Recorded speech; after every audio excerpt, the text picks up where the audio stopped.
অনেকের ইন্টারভিউ নিলাম, অনেকের এক্সপিরিয়েন্স শুনে অনেক মজা পাই, অনেকের অভিজ্ঞতা শুনে অনেক মজা পাই।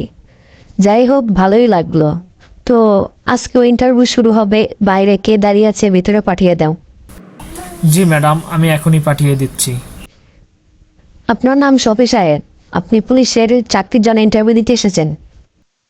জি ম্যাডাম। তাহলে আপনাকে একটা সহজ প্রশ্ন করে আজকে ইন্টারভিউ শুরু করি। জি ম্যাডাম, শুরু করেন। ধরেন আপনি বাজারে গেলেন আপেল কিনতে এবং 1 কেজি আপেলের দাম দেখলেন 100 টাকা, তো আপনি 100 গ্রাম আপেলের দাম কত দিবেন? ম্যাডাম, 100 গ্রাম আপেল যদি টিয়া দিয়ে কিনাম লাগে তাহলে আর পুলিশ কিনলেই। যদি আপনার বাবা যায় কিনতে?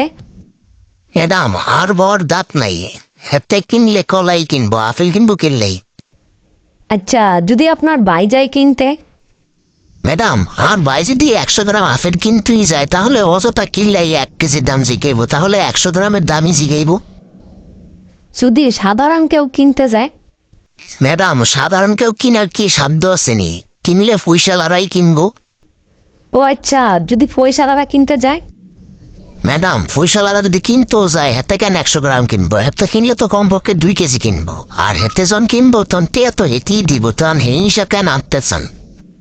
সামান্য আপেল নিয়ে আপনি এত কথা বলতেছেন, তবুও স্বাভাবিক উত্তরটা দিতেছেন না। ম্যাডাম, আপেল কোনো সাধারণ ফল না। 4টা আপেল এই পৃথিবীতে বিখ্যাত। এক আপেল আদম খাইছি বলে আমরা পৃথিবীতে আইছি, না হয় আমরা স্বর্গে থাকতাম।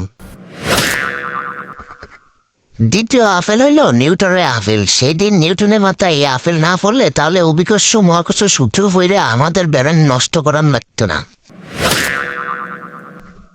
তৃতীয় আপেল হইল স্টিভ জবসের কামড়ানো আপেল। আইফোন, আইপ্যাড এসব যন্ত্রণা এই আপেলের জন্যই। আর চতুর্থ আপেল হলো আজকের আপেল, যা আমার চাকরি হওয়া বা না হওয়ার কারণ। তারপরও কি বলবেন যে আপেল সাধারণ কোনো জিনিস? আচ্ছা, আপনার বাড়ি কই, নোয়াখালী নাকি? জি ম্যাডাম। এর জন্যই আপনি এত সহজ প্রশ্নকে এতভাবে ভেচালেন। নোয়াখালীরা এইভাবে সবকিছু ফেঁসে নেয়। ওকে, আপনার চাকরি কনফার্ম, আপনি কালকে থেকে জয়েন করবেন।